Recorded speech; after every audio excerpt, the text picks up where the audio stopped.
Erev Tov, shalom à tous. On se retrouve avec Midreshet Yehuda Manitou et avec Georges Spira. On est impatient de continuer les Juifs d'Orient et on se déplace un tout petit peu au niveau de la région par rapport à la fois précédente.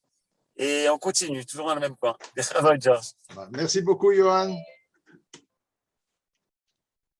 Bon, alors, bonsoir à tous. Ça y est, les vacances, c'est fini. On se remet au travail, très sérieusement. Mais avant, j'ai quand même quelques petites annonces bien sympathiques à faire. Alors déjà, je vais rappeler quand même, je l'ai déjà dit, mais ce n'est pas grave, Francis et Régine Marc sont mariés une petite fille, il y a 3 semaines maintenant, quelque chose comme ça. Micheline Cohen est devenue arrière-grand-mère, une fois de plus. Et puis, nos amis Siggy et Suzy Anhart, alors eux, ils seront rentrés épuisés de Suisse, avec une naissance d'une petite fille et une bar mitzvah, ça fait vraiment trop. Les Suisses, ils thésaurisent tout, ils empilent tout. Enfin, grand mazel tov à tout le monde. Ce sont de bonnes nouvelles, rak sorotovot, et ça nous fait plaisir à tous. Amen. Voilà. Alors, maintenant, je ne vais pas vous faire un résumé de ce qu'on a fait la dernière fois. On s'est promené très, très longtemps au Yémen. Ça, vous le savez. Et on va continuer maintenant. Alors, ce soir, je vais commencer par la première chose que j'ai annoncée, c'est les autres communautés juives de la péninsule arabique. Et là, il y a quelques petites histoires intéressantes à raconter. Ce n'est pas très, très long, il n'y a pas grand-chose à dire, mais quand même quelques petites histoires. Entre autres, que les liens entre les Juifs et la péninsule arabique sont extrêmement anciens. Et ils sont tellement vieux qu'ils datent de la conquête de Canaan.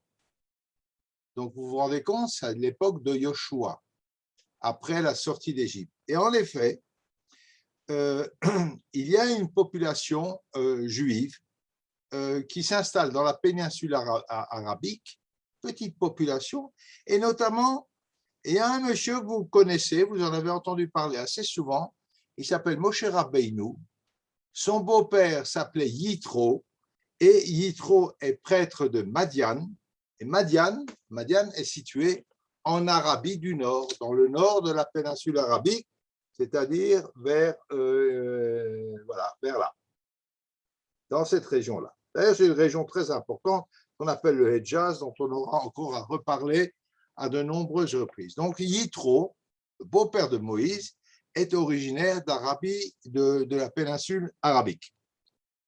Et vous savez que Yitro a beaucoup influencé Moshe Rabbeinu, notamment pour organiser la constitution de tribunaux pour juger le peuple et pour rendre la justice. Voilà. Et puis, nous avons d'autres occurrences, et notamment la période du premier temple. Vous voyez que là, ça remonte très loin, moins 586, on n'est pas du tout dans l'Arabie saoudite d'aujourd'hui. Et période du premier temple, il y a des contacts parfois amicaux, parfois hostiles. Enfin, selon les périodes, ça change entre Israël et la péninsule arabique. Entre Israël et la péninsule arabique, ça c'est curieux quand même, ça remonte très très loin. Ben, en fait, voilà ce qui s'est passé. C'est que les deux tribus ennemies qui ne sont pas rentrées en Eretz Canaan, Réhouven, Gad et la demi-tribu de Manaché, se sont dispersés dans la région jusqu'à l'Euphrate et ils ont fait la guerre dans le nord de l'Arabie, aux Hagrites, une population, une tribu, les Hagrites, et ils ont rasé leurs troupeaux. Et comment est-ce qu'on sait ça? Ben, figurez-vous que dans le premier livre des Chroniques, chapitre 5, verset 21, on nous parle d'une guerre où les Juifs ont rasé 50 000 chameaux. C'est ce qui est écrit dans le texte, dans les Chroniques. Donc, on a vraiment une source biblique, réellement biblique, d'un temps extrêmement ancien, où les Juifs étaient déjà présents dans la péninsule arabique. La tribu de Shimon, pour sa part, a conquis le mont Séhir. Alors, mont Séhir, je ne sais pas trop ce que c'est aussi dans le nord de la péninsule arabique. Il y en a en Israël, mais là, il s'agit d'un mont Séhir dans la péninsule arabique, au nord de l'Arabie, et on nous en parle toujours dans les Chroniques, dans le chapitre 4, verset 42. Ça, c'est en ce qui concerne la très haute époque biblique. Donc, vous voyez que la présence juive en Arabie est très ancienne. Ça ne fait pas partie du Grand Israël, je vous rassure tout de suite. D'ailleurs, on a fait le reproche à Moshe Rabbeinu à l'époque qu'au lieu de tourner à droite vers Israël, il aurait dû tourner à gauche pour trouver du pétrole. Mais bon, il s'est trompé de chemin. Voilà, c'est pour la petite histoire. Maintenant, la première émigration importante de Juifs dans la péninsule arabique, ce sont des déportés de Jérusalem lors de la destruction du premier temple. Là, on rentre un peu plus dans le vif du sujet. Alors, le premier temple est détruit par Nabuchodonosor en moins 586. Des déportés sont emmenés d'abord vers l'Irak, vers la Mésopotamie, et ensuite emmenés en Arabie par le successeur de Nabuchodonosor, qui s'appelle Nabonide, qui a envahi le Hedjaz, donc cette fameuse région dont je vous ai parlé au nord-ouest de l'Arabie, tout près de la péninsule du Sinaï, tout près d'Israël. C'est la région essentielle, c'est là qu'on va trouver beaucoup d'histoires. Et donc, il envahit le Hedjaz en moins 552 et il y installe sa capitale. Et il emmène en même temps des Juifs qui ont été déportés par Nabuchodonosor lors de la destruction du premier temple.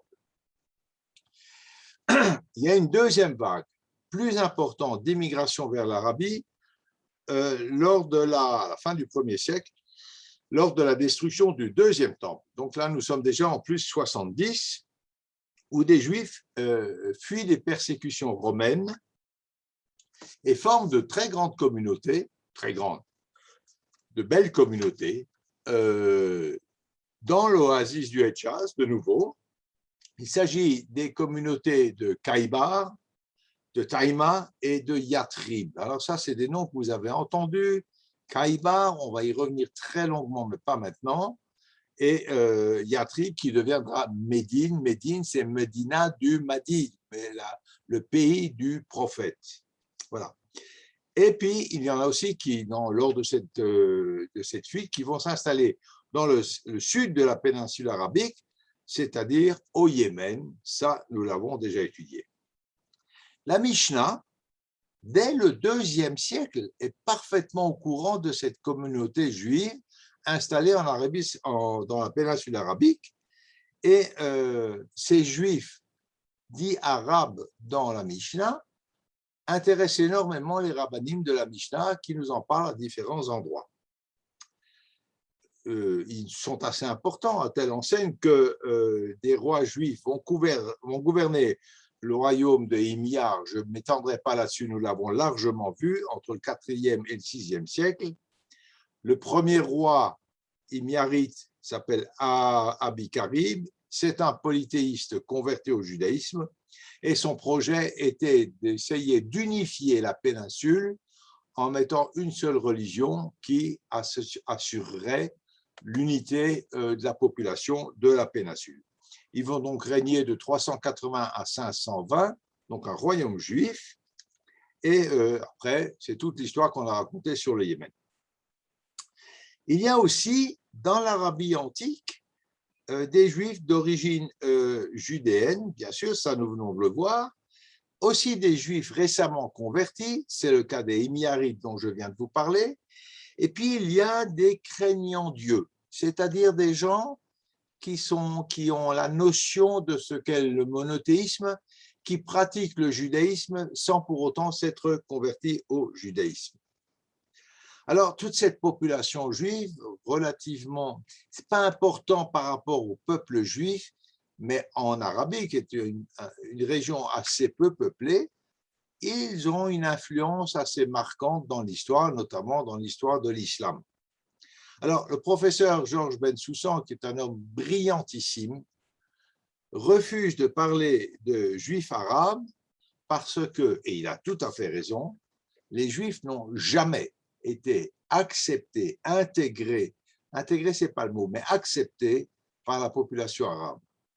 Par contre, moi, je vais souvent parler de juifs arabes parce que pendant un très long moment, jusque vers la fin du milieu du XVIe siècle, on est obligé de faire un distinguo entre les juifs, ce que j'appelle arabes, et il n'y a aucun mépris dans ma bouche, et les Juifs séfarades qui sont ceux d'Espagne. Et c'est différent. Et les Juifs séfarades auront une influence considérable sur les populations juives autochtones des pays arabes. Mais ça, c'est la suite de l'histoire. Donc, en fait, dans cette Arabie, les Juifs, entre le 6e et la fin du 6e siècle, dès tout début du 7e siècle, donc avant Mahomet, sont fondamentalement intégrés dans la population environnante, économiquement, ethniquement, géographiquement. Ils sont impliqués dans la culture locale et on peut vraiment les voir comme des Arabes juifs, c'est-à-dire des Juifs de culture, vraiment de culture arabe. À la veille de l'islam, de l'avènement de l'islam, on trouve des Juifs dans tous les domaines, dans tous les secteurs, dans tous les segments de la vie en Arabie. Évidemment, on les trouve surtout dans les Hidjaz, ça je vous l'ai dit, mais ils sont marchands, fermiers, nomades comme les Bédouins, poètes, artisans, guerriers. Ils vivent dans des forteresses qu'ils ont construites, en ville ou sous tente comme les Bédouins, nomades. Ils parlent l'arabe, ils parlent aussi le judéo-arabe et l'araméen. Et donc, on pouvait être un juif arabe ou, entre guillemets, bédouin. Ça, c'est à peu près la situation. Et puis, arrive l'islam. Je ne vais pas vous refaire l'histoire de l'islam, on l'a étudié ensemble en 2015, j'ai vérifié, ça fait quelques années, mais on va remémorer quelques petites choses. En tout cas, il va y avoir très succinctement, parce que je vais revenir là-dessus à d'autres moments, il va y avoir surtout une guerre entre Mahomet et 3 grandes tribus juives, essentiellement 3 tribus, mais il en existe une dizaine de différentes. Alors, les 3 tribus s'appellent les Banu Kainuka, les Banu Quraïza et les Banu Nadir. Banu, c'est Ben, c'est les fils d'eux. Mais il y a d'autres tribus, comme les Banu Awaf, les Banu Harit, les Banu Najjar, les Banu Shutaïba, et il y en a encore, mais je ne vais pas tous vous les citer, ça n'a pas grand intérêt.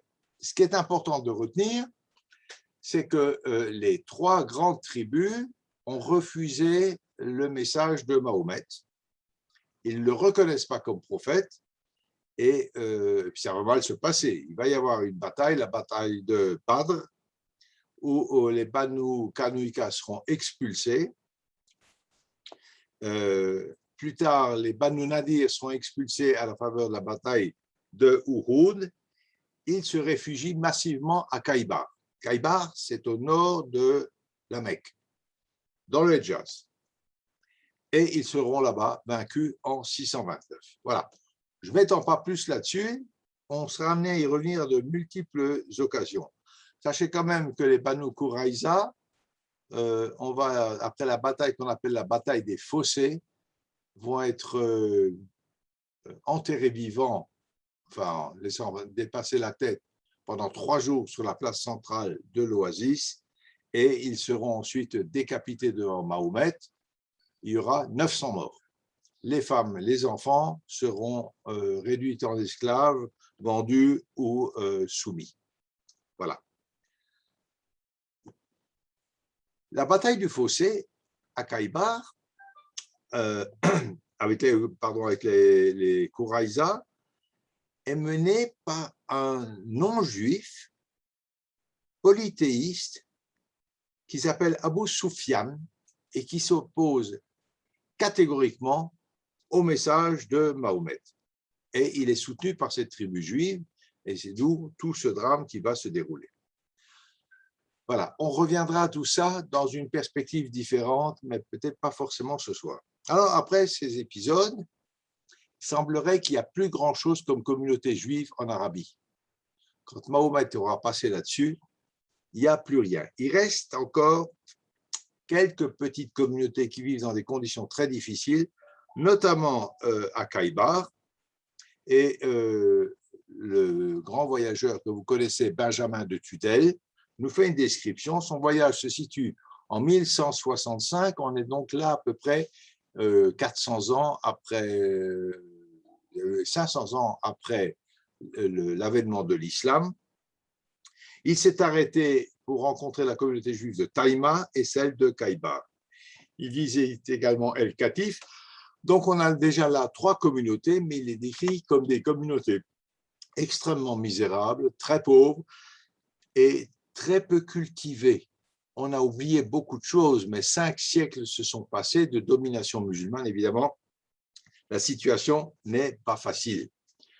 Ce sont des petits restes de communautés et en fait, depuis Mahomet en 600, l'avènement à l'Hégire en 622 jusqu'en 2014, ça fait quelques dizaines d'années, 14 siècles, aucune activité juive n'est autorisée en Arabie. Depuis 2014, des Juifs peuvent venir, depuis décembre 2014, donc ça fait 7 ans, hein, c'est pas long. Des Juifs sont autorisés à venir travailler en Arabie. Ils font partie des 10 religions qui sont tolérées en Arabie pour venir travailler, mais par contre, les Israéliens sont interdits de séjour. Alors voilà, on en est là. Maintenant, les choses peuvent évoluer, elles sont en train de changer, les choses changent très très vite, vous savez. Et voilà ce qui prévalait avec l'avènement de l'islam. Maintenant, les communautés de cette péninsule arabique, ben, ça va être assez vite vu. Il y en a une qui est la communauté de Najran. Alors, Najran, ça se situe tout en bas, là, à la frontière du Yémen, juste sur la frontière. Najran, c'est environ 600-700 juifs, des familles, installées là-bas. C'est une petite communauté yéménite et elle est juste à la frontière de l'Arabie saoudite. Sauf que Najran est conquise en 1934 par le roi Ibn Saoud. Alors, Ibn Saoud, vous savez tous qui c'était. Ibn Saoud est un chef de tribu bédouine, type intelligent, et qui réussit il soumet les tribus bédouines d'Arabie saoudite et il fonde l'Arabie saoudite vers 1913 ou 14, je crois, quelque chose comme ça. C'est le premier roi d'Arabie saoudite, c'est donc une création qui a une bonne centaine d'années, qui fédère tout le monde, et après, il va avoir l'intelligence de négocier le pétrole, etc. C'est toute une autre histoire, ce n'est pas ce qui nous importe. Un homme intérieur, Ibn Saoud, pour la petite histoire, jusqu'à la fin de sa vie, partait dormir toutes les nuits dans le désert dans sa tente. Il ne voulait pas d'un lit, d'un matelas, ce n'était pas son truc, c'est un bédouin pur et dur, et donc qui a soumis, mais qui a été en contact avec les plus grands dans le monde, et qui a soumis l'intégralité de l'Arabie saoudite. Donc, Ibn Saoud conquiert Najran, et dès qu'il arrive là-bas, commence le harcèlement et les persécutions contre les Juifs. Donc, il décide, ces braves Juifs, ils veulent partir, ils se préparent à partir, et le gouverneur local, qui s'appelle Amir Turki Ben Mahdi, aucun intérêt de retenir son nom, leur accorde 24 heures pour quitter Najran. Ils partent en 24 heures. Ceux qui ne seront pas partis ne pourront jamais plus quitter Najran, avec toutes les perspectives sympathiques d'une vie sous domination musulmane. Donc, ils partent. Les soldats saoudiens les accompagnent à la frontière. 400 d'entre eux s'installent à Saada, c'est tout près de la frontière de l'Arabie saoudite. 200 d'entre eux se rendront à Aden et attendront Aden jusqu'en 1949, où ils seront rapatriés en Israël par l'opération Tapis volant. Sauf que le successeur d'Ibn Saoud n'est pas content du tout de cette histoire. Il s'appelle Abdulaziz et il exige le retour des Juifs dans le giron de l'Arabie saoudite. Et là, un imam dont je vous ai souvent parlé à propos du Yémen et qui est un type qui a pas mal défendu les Juifs, qui s'appelle Ahmad Ben Yahya, qui est roi du Yémen, refuse de renvoyer ses réfugiés en Arabie saoudite sous le prétexte, vrai d'ailleurs, qu'ils sont en réalité yéménites. Et donc, il protège cette communauté et refuse de l'expulser vers l'Arabie saoudite.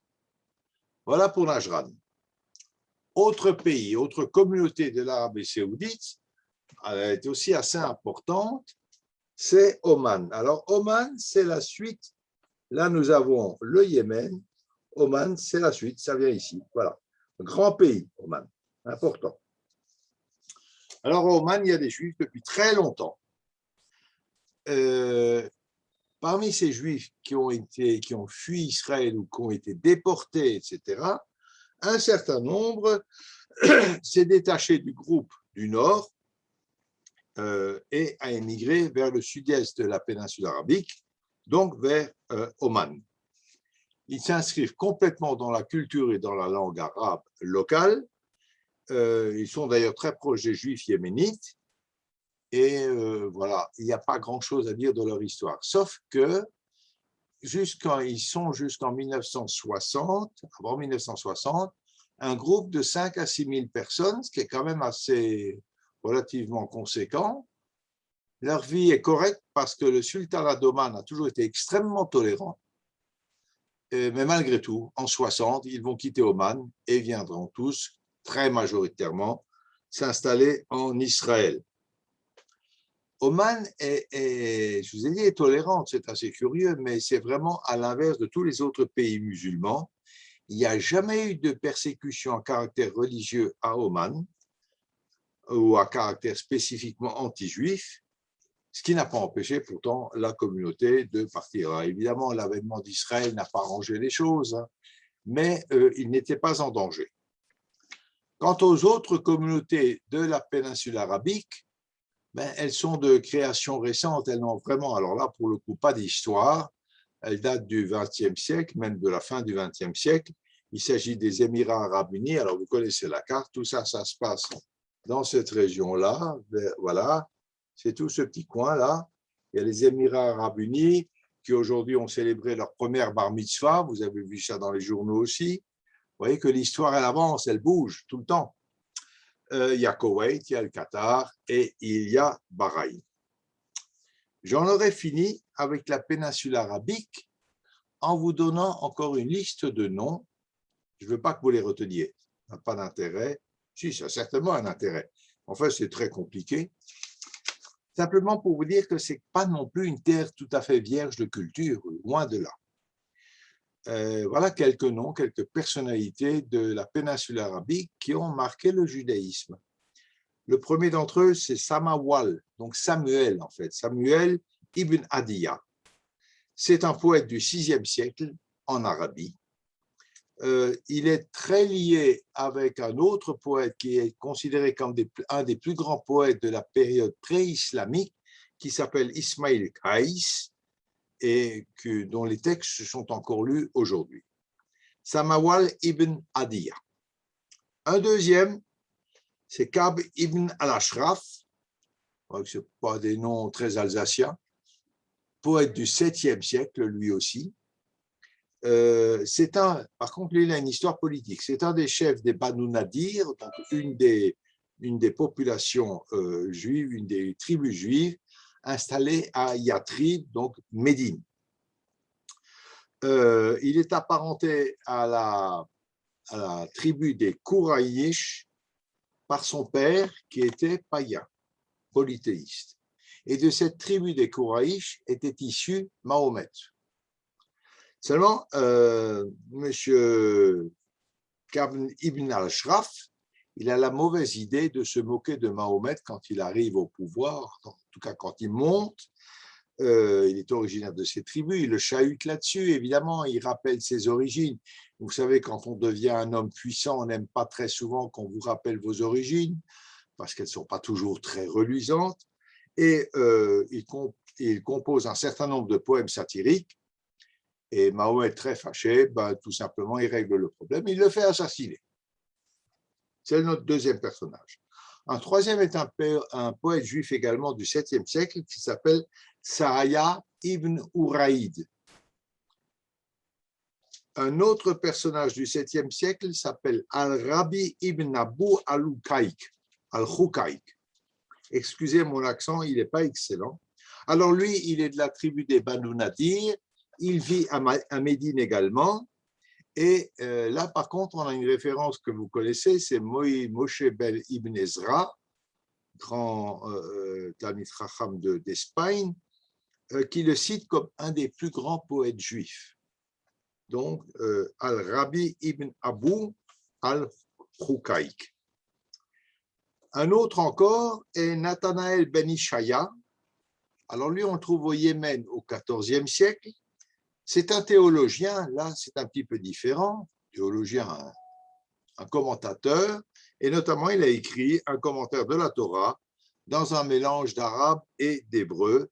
Ce commentaire s'appelle « La lumière de l'ombre et la lampe de la sagesse ». Et puis deux personnages dont je vous ai déjà parlé quand on a parlé du Yémen, Shalom Shabazi, le rédacteur du Diwan, ce fameux recueil de poèmes écrit pour moitié en hébreu et en araméen, pour moitié en judéo-arabe. Lui, il a vécu au XVIIe siècle au Yémen et son recueil est parfaitement connu et encore diffusé aujourd'hui. Et le dernier personnage, alors lui, vous le connaissez très très bien, s'appelle Chaim Hapshou. C'était le compagnon de notre ami Yom Tov Semar qui s'est promené pendant 3 mois au Yémen. Alors lui, c'est le 19e siècle. Il est rabbin, il est auteur de récits de voyage en hébreu et en judéo-arabe. Et entre autres, il a fait un récit de voyage parallèle à celui de Yom Tov Semar. Voilà, donc là, j'en ai fini avec la péninsule arabique. Et on va passer maintenant au Maroc. Mais j'ai un gros problème. Je ne sais pas où c'est le Maroc. Le Maroc, ça n'existe pas. L'Algérie, d'ailleurs, non plus. La Tunisie, non plus. Qu'est-ce qui se passe là? Ils ont disparu de la carte. C'est un peu plus compliqué que ça. Je vous avais dit qu'on allait parler des Juifs du Maghreb. Effectivement, c'est ce qu'on va faire. Mais le Maghreb, c'est une espèce d'île informe sans frontières qui occupe tout le nord de l'Afrique. Ça comprend la Mauritanie, le Maroc, l'Algérie, la Tunisie et la Libye. C'est très large. Mais il n'y a pas de frontières. Ça n'existe pas, le Maroc. L'Algérie n'existe pas. Quand viennent les premiers Juifs dans ces régions? Et donc, avant d'aborder, c'est ce que je vais vous expliquer, c'est important parce que c'est toute la suite des cours pour quelques mois. Avant d'aborder l'histoire proprement dite de ces communautés dans ces différents pays, je vais vous faire un tableau de l'état du monde juif à l'époque. Et ensuite, je vais vous reparler de l'islam, mais non pas de l'histoire de l'islam, comme je l'ai raconté il y a 5 ou 6 ans, mais de la philosophie de l'islam. Parce que de tous les principes qui régissent l'islam, on rentre dans quelque chose un petit peu plus compliqué là. De tous les principes qui régissent l'islam, ces principes perdurent jusqu'à aujourd'hui. Et si vous voulez, toute l'histoire des Juifs des pays du Maghreb n'est que le reflet des principes qui régissent l'islam depuis Mahomet. Et ça va jusqu'à aujourd'hui. Ce qui se passe en Afghanistan ces derniers jours n'est que le reflet, pas exactement non plus, c'est le reflet d'une branche extrémiste de l'islam que sont les chiites. Sauf que les talibans ne sont pas chiites, ils sont sunnites. Donc, c'est très compliqué. Alors, voilà. Donc, je veux vous expliquer quels sont les principes qui régissent l'islam. Quand on aura bien compris ça, l'histoire de tous les pays, l'Algérie, la Tunisie, le Maroc, c'est la même histoire avec des hauts et des bas, des petites différences locales, mais qui sont toutes expliquées par l'application d'une philosophie musulmane. Alors, on va d'abord faire un petit peu un état des lieux. Si vous avez des questions là-dessus, on verra ça à la fin du cours, parce que c'est vraiment important, ça nous permettra de comprendre toute la suite de l'histoire. Alors, on fait un petit peu un état des lieux. L'avènement de l'islam, la première année de l'Hégire, vous le savez, c'est en 622. Les Juifs en Arabie, dont on vient de parler, par rapport à l'histoire juive, ce n'est pas très important. Ils sont relativement peu nombreux. Et hormis la tradition musulmane, à certains moments de la carrière du prophète, ils occupent finalement une place mineure dans l'histoire juive. Sauf que les démêlés que Mahomet a avec les Juifs vont être déterminants pour définir des règles de conduite de l'islam à l'égard des infidèles, qu'ils soient juifs ou chrétiens. Tout ça, nous le développerons. Par contre, si l'Arabie, la péninsule, ce n'est pas grand-chose numériquement, le Moyen-Orient et l'Afrique du Nord comportent des communautés juives extrêmement florissantes, très actives lorsqu'arrivent les Arabes au 7e et au 8e siècle, et ces communautés vont vivre au cœur du califat. Donc, leur histoire est extrêmement importante et déterminante. Maintenant, dans ce monde juif, dans le monde juif de cette époque-là, nous sommes là au 7e siècle, début du 7e siècle, il y a deux grandes lignes de fracture dans le monde juif en terre musulmane. Attention, on ne parle pas de l'Europe ou de la Pologne ou de la Russie. Là. Ces deux grandes lignes de fracture sont l'une culturelle, et je m'explique. Il y a d'un côté les Juifs de langue araméenne et de l'autre les Juifs hellénisés. Alors qu'est-ce que c'est que cette histoire-là de Juifs hellénisés et Juifs de langue araméenne? Les Juifs du croissant fertile. Le croissant fertile, c'est ce croissant géographique déterminé par le Jourdain, l'Euphrate, le Tigre et le Nil. Donc, grosso modo, la Mésopotamie ou l'Irak, si vous voulez, un peu la Syrie, la Palestine, l'Égypte. Ces Juifs parlent l'araméen. Ils sont là, vous le savez, depuis très très longtemps. La communauté de Babel date de la destruction du premier temple. Donc, ils parlent l'araméen, c'est la langue de leur culture, et il en résulte d'ailleurs que le Talmud Bavli et le Yerushalmi sont rédigés en araméen, pas en hébreu. La Mishnah est en hébreu. Le Talmud est rédigé en araméen. À la différence, par exemple, des Juifs d'Alexandrie, hein, là on est à la limite du croissant fertile, et les Juifs des provinces de l'Est de l'Empire romain qui parlent grec et sont intégrés à la civilisation romaine. En termes modernes, ils sont pas mal assimilés. Donc, d'un côté, les Juifs qui parlent araméen, d'autres, ceux qui s'expriment en grec. Ça, c'est la fracture culturelle. Là, il y a une fracture politique. Parce que vous avez d'une part les Juifs de l'Empire romain qui ensuite deviendront Juifs de l'Empire byzantin. Quand Rome va s'écrouler, on aura l'Empire byzantin, donc un empire chrétien. Et d'autre part, vous avez les Juifs de l'Empire perse. Alors, qu'est-ce que c'est que cette affaire-là? L'Empire romain, schématiquement, c'est tous les pays du pourtour de la mer Méditerranée. Ça fait beaucoup de monde. Ça comprend la Sicile, le sud de la France, l'Espagne, plus toute l'Afrique du Nord. Quant aux Juifs de l'Empire perse, c'est le plateau iranien qui s'étend jusqu'en Irak, donc en Mésopotamie. Et d'ailleurs, la capitale de l'Empire perse n'est pas en Iran, elle est en Irak, elle s'appelle Ctésiphone. On est là à l'époque antique, hein, on n'est pas, on est avant l'avènement, si vous voulez, de l'islam. Il en résulte de ces fractures que les anciennes communautés juives savantes, étudiants de Babylonie, parlant l'araméen, sont et d'un côté, et de l'autre côté, donc ça comprend également les communautés juives de Palestine, et de l'autre côté, les communautés sous influence perse, sont sujettes de deux empires rivaux, l'empire perse, l'empire romain ou l'empire byzantin. Donc nous avons des juifs qui sont partagés qui ne sont pas concernés par ces guerres, mais qui sont partagés entre un empire perse, un empire byzantin ou romain, et qui sont là entre les deux. Une situation qu'on a très bien connue en Alsace, où on était allemand, français, on avait des cousins de l'autre côté du Rhin, et on a été souvent déchirés par ces histoires-là.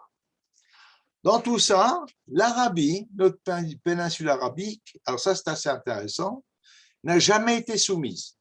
Elle est toujours restée indépendante, mais il est évident qu'elle était un terrain de dispute, même de guerre, entre ces deux empires, parce que l'Arabie, c'est une formidable route commerciale entre les Indes, pour l'importation d'encens, de soieries, de perles, etc., qu'on remonte jusqu'à Yafo. Donc, la route commerciale passe par l'Arabie saoudite. Le principal centre commercial, c'est la Mecque, avec un pèlerinage très célèbre, celui de la Kaaba. On ne parle pas là de l'islam, on parle d'un pèlerinage polythéiste préexistant à l'islam, et cette Arabie est restée indépendante. Et donc, il y a des conflits diplomatiques, commerciaux, même militaires, et les Juifs, ils sont là-dedans en train d'essayer de s'en sortir entre ces deux empires.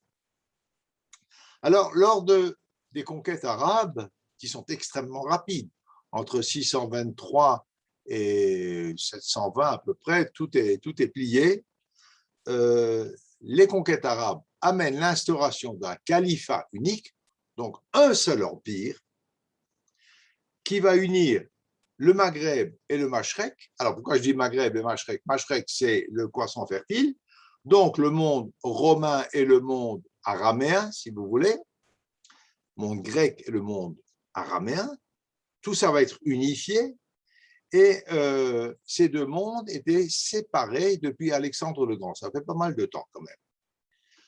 Tout l'empire perse devient musulman. Ce ne sont pas des Arabes, ce sont des Perses. Et jusqu'à aujourd'hui, ce sont des Perses, ce ne sont pas des Arabes. Mais tout l'empire perse devient musulman. Tout l'empire byzantin devient musulman, à l'exception de l'Anatolie et du sud-est de l'Europe, c'est-à-dire les Balkans. Tout le reste est musulman. L'islam domine tout le bassin méditerranéen et tout le croissant fertile. Il y a une unité de religion, à peu près, une unité politique, pour un certain temps, pas très longtemps, vous allez voir. Et du coup, les communautés juives de Syrie, de Palestine, d'Égypte, d'Afrique du Nord, ça fait du monde, hein, d'Irak, d'Iran, sont sous domination musulmane, et ces communautés, c'est important de le noter, représentent la très grande majorité du peuple juif. Pas seulement la grande majorité du peuple juif, c'est aussi l'élément le plus actif, le plus cultivé, le plus développé, le plus producteur de textes, de poésie, de commentaires, de réflexions, de tchouvot du monde juif. Le monde ashkénaze est très peu existant à l'époque. Nous sommes au 7e siècle. On ne parle pas encore de Rachi, là. Donc, la quintessence, toute la force, toute la concentration de l'intelligence juive se trouve dans le monde arabo-musulman. Voilà. C'est d'ailleurs assez logique, puisque nous venons d'Israël et on est allé jusqu'au bord de la Grande Mer, à peu près. Voilà. Une des conséquences de cette unité politique de l'islam, c'est le regroupement de toutes ces communautés sous une seule entité politique, et tous ces groupes distincts retrouvent une communauté de destin, si vous voulez. Et quand cet immense empire qui va des Indes jusqu'à l'Atlantique, c'est quand même immense, va exploser, il va éclater en une multitude de petits États, c'est tous les multiples califats et toutes les guerres intra-musulmanes qu'il y aura, qui ne nous concernent pas. L'unité culturelle, sociale et économique de la communauté juive se maintient, malgré tout, pour une bonne raison, c'est que les personnes sont mobiles, nous sommes dans un grand empire où on avait l'habitude de se déplacer, à cause de la mobilité des personnes et des marchandises qui vont du Yémen au Maroc, ou de l'Iran jusqu'à l'Espagne. Voilà. Alors, autre conséquence de ce vaste empire, eh bien, c'est l'arabisation. Tous les membres habitant cet empire font parler l'arabe parce qu'il faut une langue commune administrative, juridique, financière, pour les impôts. Et donc, la langue qui est imposée est l'arabe. Et l'arabe a remplacé toutes les langues anciennes qui étaient parlées dans les différentes régions, quel que soit le pays. L'araméen, à l'exception de quelques petites communautés qui continueront de parler l'araméen, jusqu'à une période contemporaine d'ailleurs, l'araméen n'est plus parlé, ce n'est plus qu'une langue juridique et une langue liturgique. Le grec est carrément oublié, je parle là des communautés juives. Le grec est oublié, quant au latin, les juifs n'ont jamais beaucoup parlé. Parce que même dans l'Empire romain, la langue la plus courante était le grec. L'hébreu, quant à lui, est circonscrit à la tfila et à la poésie. Quant à l'arabe, pour les juifs aussi, il devient la langue des sciences, la langue de la philosophie. Ah, mais là-dessus, il va falloir qu'on revienne tout de suite. La langue de l'administration, du commerce et surtout la langue de la théologie juive. Alors là, on aborde avec la théologie quelque chose de très intéressant.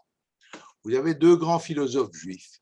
L'un s'appelle Yehuda Halevi, l'autre s'appelle Rambam ou Maïmonide.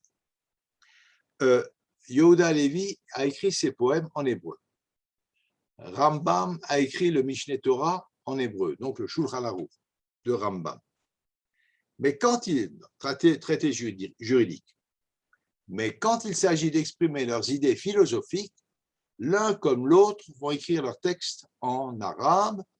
En ce qui concerne Rambam, c'est le Guide des Égarés, Moreh Nevuchim, et tous ces textes seront écrits en arabe. Pourquoi?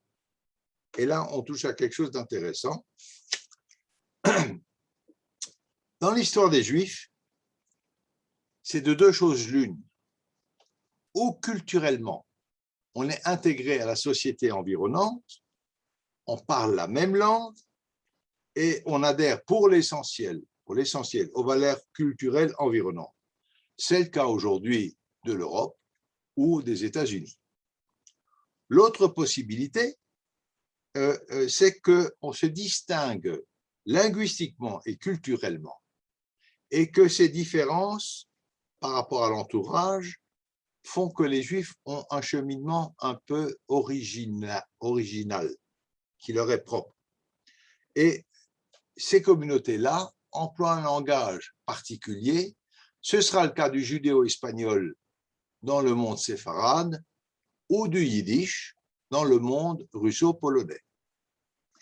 Et donc, l'expression du quotidien dans ces langues qui leur sont propres leur déterminera un cursus un peu différencié de la population environnante. En Espagne, c'est un peu plus complexe que ça, mais l'Espagne, je ne vais pas m'étendre dessus, on l'a fait en long et en large pendant 1 an et demi. Donc, je ne vais pas revenir sur l'Espagne, mais voilà, quand on ne parle pas au quotidien la langue du pays, on a forcément un développement un petit peu différent. Maintenant, pendant tout le Moyen-Âge, dans les pays arabes, les Juifs et les Arabes ont vécu relativement une symbiose. Alors, je mets beaucoup de guillemets parce que nous verrons l'histoire, elle n'est pas aussi sympathique que ça, mais quand même, une vie plus en phase que dans l'Empire romain, ottoman ou russe, qui sont infiniment plus sectaires et plus opposés au monde juif. Il y avait beaucoup de similitudes entre les Juifs et les Arabes. Alors attention, ne me faites pas dire ce que je ne dis pas. Il y a des ressemblances, mais ce n'est pas la même chose, et de loin pas. Alors, ces similitudes sont dues, d'une part, à cette unité linguistique, et d'autre part, aux interférences culturelles qu'il y a entre le monde juif et le monde arabe, ou plutôt musulman. Vous savez que Mahomet a énormément emprunté au judaïsme, aussi au christianisme. Il a d'ailleurs fait un méli-mélo terrible parce que quand il parle de Myriam, il l'appelle Marie. Or, ce n'est pas du tout les mêmes personnages. Il dit que les Juifs devraient adhérer à l'islam au nom des évangiles, qui sont leurs textes saints. Donc, il y a vraiment un méli-mélo chez Mahomet parce qu'il lit les choses superficiellement et ça ne fonctionne pas très bien. Mais il y a quand même beaucoup de similitudes dans le domaine du droit religieux, de la justice, du droit des familles. Et je vais vous donner quelques exemples. Encore une fois, des similitudes, ce n'est pas la même chose, de loin pas, et surtout la philosophie de ces lois n'est pas du tout la même. Quelques exemples. La smicha de Rabbanout, le diplôme de rabbin, existe dans l'islam aussi. Ça s'appelle la hijaza. C'est l'autorisation d'enseigner et de donner des commentaires et des instructions à la population. La halakha, en islam, ça s'appelle la charia. Alors évidemment, la charia, vous l'entendez aujourd'hui, elle véhicule absolument pas la même chose que la halakha. Mais l'idée, c'est la codification des lois. On verra plus tard quelles sont ces lois codifiées et comment elles vont jouer dans l'histoire. Les commentaires existent dans l'islam comme chez nous. Les tchouvot, les tchouvot, c'est intéressant. Les tchouvot des rabbins ont leur pendant dans l'islam, ça s'appelle les fatwas. Sauf qu'aujourd'hui, les fatwas tels qu'on les entend sont des condamnations. Or, les tchouvot ne sont pas des condamnations, ce sont des explications, ce sont des décisions dans un domaine un peu compliqué. Mais surtout, et je vous en ai touché un mot tout à l'heure, cette langue commune permet le développement d'une nouvelle science que le judaïsme ne connaissait pas, c'est la philosophie juive. Ça, c'est tout à fait nouveau. La philosophie est inspirée effectivement par le monde arabe. On a aussi hérité quelque chose. Et qu'est-ce que c'est la philosophie, sinon que d'exprimer les croyances religieuses qui sont, auxquelles on doit adhérer par credo, par croyance, de les expliquer sous forme de principes philosophiques. Et ça, c'est une démarche qui, dans le judaïsme, est nouvelle. C'est une pratique qui était ignorée des Juifs dans les temps bibliques et même dans les temps talmudiques. C'est une nouvelle science. C'est Rambam et Ramban, dont je vous ai parlé tout à l'heure. Alors, pourquoi c'est important? Parce que le judaïsme ne peut exprimer sa philosophie qu'en empruntant au lexique arabe, parce que le lexique araméen ou hébraïque n'a pas les termes de la philosophie. Et donc, les Juifs ont emprunté à l'arabe les termes nécessaires pour expliquer la philosophie juive. Les outils linguistiques sont fournis par l'arabe au monde juif pour transformer en philosophie des idées qui n'étaient que des croyances sans autres explications. Alors, autre chose, ça c'était un petit point assez important. En règle générale, les minorités juives s'adaptent à leur environnement, qu'ils soient musulmans ou chrétiens. Et je vais vous donner deux exemples. Le premier, c'est la monogamie. Le judaïsme autorise la polygamie. Ça, c'est clair, c'est marqué dans le Torah, il y a des conditions, pas n'importe comment. Et pourtant, le judaïsme ashkénaze va interdire la monogamie jusqu'à l'inscrire dans la loi par la Takana de Rabbeinu Gershom. Pardon ? La polygamie. Interdire la polygamie. La polygamie est interdite aux juifs ashkénazes par une Takana de Rabbeinu Gershom qui date du début du XIe siècle. Pourquoi? Parce que l'environnement chrétien avait appliqué la monogamie depuis bien longtemps. Et donc, il y a une adaptation. Il y a aussi une réflexion propre aux juifs. Mais n'oublions pas que la polygamie, d'après le judaïsme, est autorisée. Encore une fois, pas n'importe comment. Il faut être riche pour être polygame, même pour n'être que bigame. Ça, c'est dans le monde chrétien. Et d'ailleurs, cette histoire de monogamie, c'est le seul cas légitime où on puisse réellement parler de tradition judéo-chrétienne. Ce terme de tradition judéo-chrétienne est mis à toutes les sauces et ne correspond à aucune réalité, sauf dans le cas de l'interdiction de la polygamie. Alors, d'un autre côté, dans le monde musulman, la polygamie est autorisée, et dans le monde juif vivant dans le monde musulman, la polygamie était autorisée et pratiquée jusqu'à une époque très récente. Des Juifs qui sont revenus d'Algérie et du Maroc, certains, pas beaucoup évidemment, mais quelques Juifs sont venus avec 2 épouses. Et c'était tout à fait normal. C'est la culture dans ces pays-là et c'est tout à fait légal dans le judaïsme. Maintenant, il y a une autre notion où on voit des différences d'approche selon le monde, d'approche par les Juifs, selon qu'ils vivent en monde chrétien ou en monde musulman. Et il s'agit du martyr. Et ça, c'est un peu compliqué. Alors, il y a une tradition, là aussi judéo-chrétienne, qui, plutôt que de renier sa foi, demande de perdre la vie. Il vaut mieux mourir que de se convertir au christianisme. Il vaut mieux mourir que de se sacrifier. Et les chrétiens comme les juifs ont continué en ça sur la voie de Rabbi Akiva, sur la voie de Hana et ses 7 fils, sauf que quand même le martyr dans l'esprit juif, ça se passe pas n'importe comment, il y a plein de commentaires là-dessus. Si on demande de renier en public, c'est-à-dire il y a un côté publicitaire au rejet ou à l'adhésion à une autre religion, il vaut mieux se sacrifier. Quand c'est discret, il y a beaucoup de discussions là-dessus. Les Mfarshim, ce n'est pas l'objet du cours, mais il faut savoir que ce n'est pas quelque chose d'aussi tranché qu'on peut bien le penser. En tout cas, les chrétiens comme les juifs sont sur les traces de Rabbi Akiva.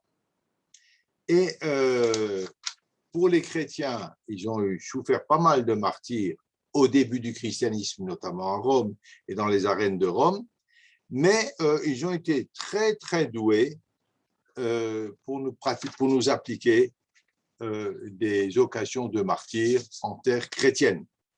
Ils n'ont pas manqué d'engendrer des occasions de massacrer des Juifs et de voir des Juifs mourir. En parallèle, en terre d'islam, l'attitude est beaucoup plus souple, sauf chez les chiites. Les chiites, c'est autre chose, c'est un autre monde.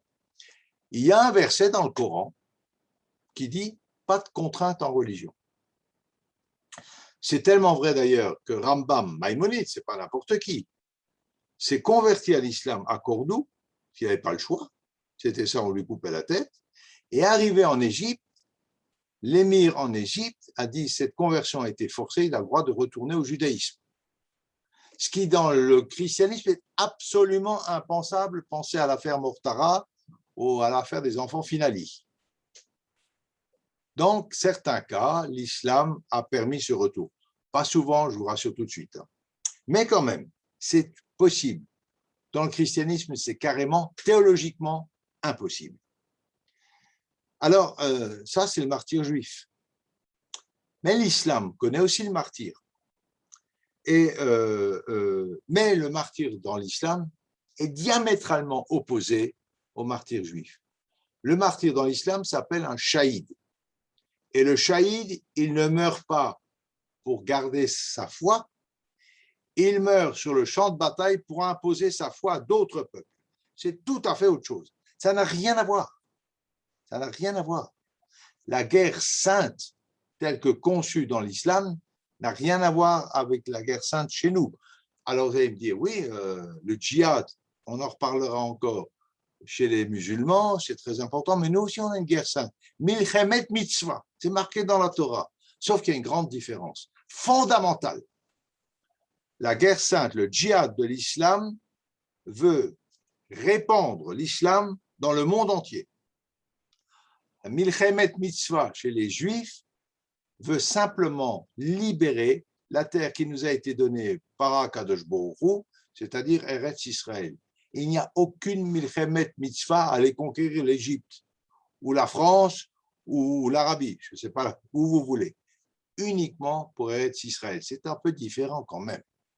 Donc voilà. Maintenant, en ce qui concerne le martyr, là aussi, le musulman devient shahid parce qu'il meurt au combat pour répandre l'islam. Ce n'est pas du tout notre conception de la martyrologie. Et il y a encore une différence, c'est que les musulmans ont très peu subi le martyre. Un peu en Espagne, il est vrai, comme les Juifs, où ils avaient le choix entre se convertir ou être expulsés, ou souvent la mort, ce qui arrivait pour les Juifs aussi, mais ce n'est pas très, très important. Et alors, il y a quand même eu des cas de martyrs dans des guerres entre chiites et sunnites. Ça ne peut rien avoir avec le monde chrétien ou le monde juif. C'est entre eux qu'il y a des guerres. Mais rappelez-vous, la Saint-Barthélemy, c'est quand même un joli massacre de protestants par les catholiques. Ça a fait quelques centaines de morts à Paris. Donc, des guerres intra-islam ou intra-christianisme, qui n'ont rien à voir avec le judaïsme, ont provoqué aussi des morts et de façon importante. Voilà. Alors, l'islam considère qu'il vaut mieux abjurer officiellement sa foi en demeurant musulman dans son cœur plutôt que de se laisser tuer. Voilà. Et ça vous dit quelque chose, ça s'appelle le maranisme. Or, le maranisme musulman de l'islam, on l'a retrouvé également en Espagne avec les maranes juifs. Alors là, c'est intéressant parce que l'Espagne, c'est un mélange de christianisme et d'islam. Donc, on n'a pas appliqué dans le monde juif les principes qui prévalent dans le monde ashkénaze, mais les principes qui prévalent dans le monde séfarade. Et on a très souvent, mais pas toujours, on a très souvent accepté de se convertir et on est devenu marane. Là-dessus vient toute l'histoire de l'Inquisition, c'est une autre affaire. Et il est à noter qu'en dehors de ce cas de l'Espagne qui est un petit peu confus, le maranisme ne s'est développé qu'en terre d'islam. On ne connaît pratiquement pas de cas de maranisme juif en terre chrétienne. On préférait mourir, Metz, Worms, etc. Vous connaissez toutes ces histoires, nous les avons vues. C'est un phénomène presque inconnu dans l'espace chrétien, et pourtant, Dieu sait que les Juifs ont énormément souffert. Voilà, alors je crois que je vais rester là pour ce soir, parce que je vous ai déjà fait avaler beaucoup de choses, et la prochaine fois, on va continuer à expliquer ce que c'est l'islam, la philosophie de l'islam, et comment cette philosophie qui est née, pas tout de suite, après avec Mahomet, mais surtout qui s'est développée avec Omar et la suite des califes, va influencer l'islam jusqu'à aujourd'hui, et on en voit les effets de façon tout à fait contemporaine. Voilà, maintenant si vous avez des questions, et si je sais répondre, je suis à votre service.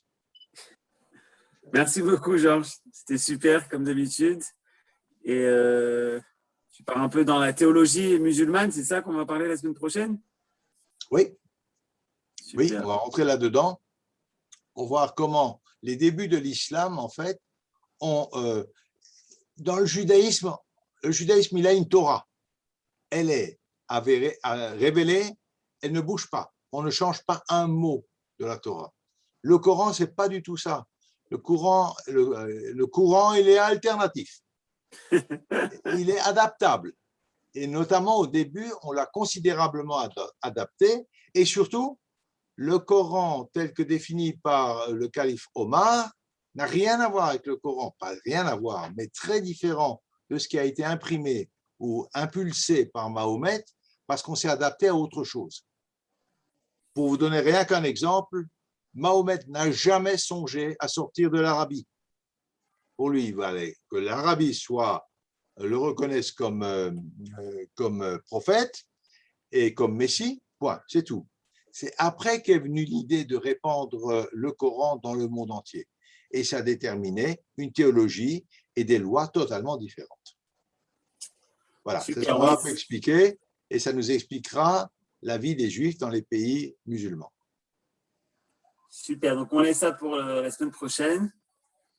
C'est le moment de poser les questions, chers amis. Une très belle rentrée, vous avez été presque tous là, on est plus d'une soixantaine, près d'une soixantaine. Georges, tu peux rallumer ton micro et c'est le moment, ceux qui veulent poser des questions. Je signale quand même, encore juste un petit mot, aura lieu dans 3 semaines, puisque dans 15 jours, c'est Rosh Hashanah. Et donc, je vous souhaite quand même à tous, d'abord, Shana Tova, Umetuka, Rak Sorot Tovot, et que tout se passe bien pour nos Chagim. Shana Tova. Donc, prochain cours dans 3 semaines. À quel moment en Israël a-t-on arrêté de parler le grec?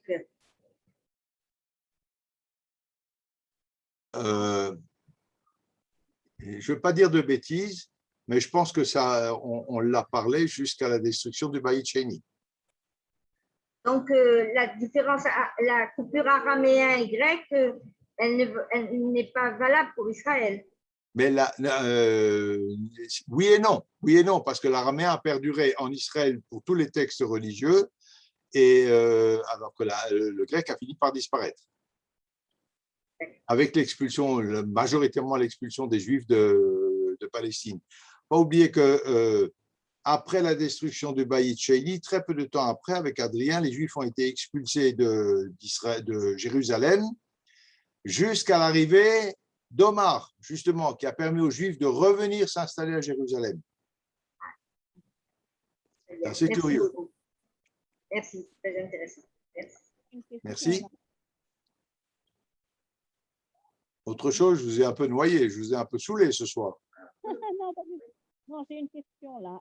C'est grâce finalement à Zoom que j'ai commencé à écouter ces. Daniel, plus fort, on n'entend pas.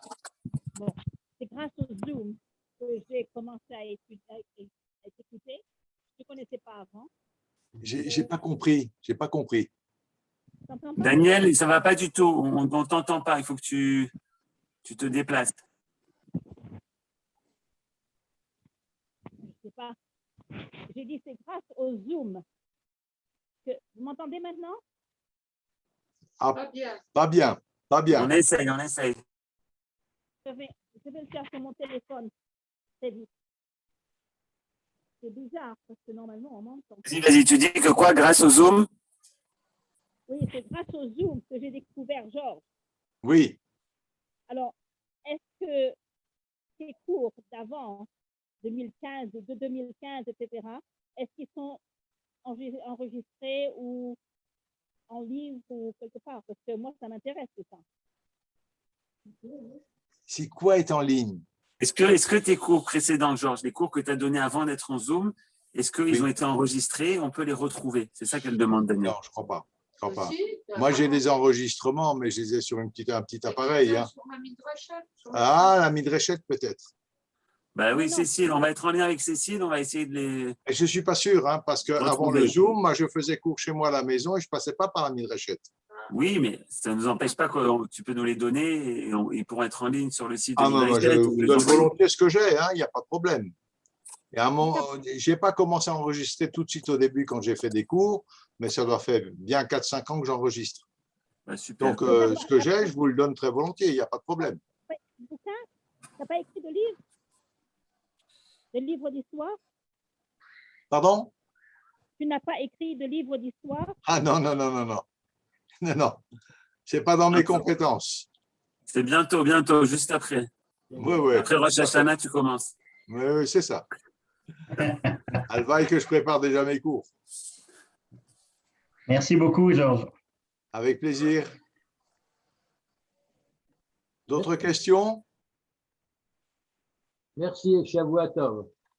Eh bien, Shavua Tov, Shana Tova. Si vous avez des questions, vous pouvez les poser la prochaine fois, ce n'est pas grave, parce qu'on reviendra là-dessus. C'est un peu compliqué ce que je vous raconte, mais on ne peut pas toujours faire des petites histoires comme au Yémen, il faut travailler un petit peu avec les ménages. Hein. OK. Super, merci Georges, merci à tous. Merci, Merci à Georges. tous. Ben, Salut ma petite sœur. Elle n'entend pas. bisous.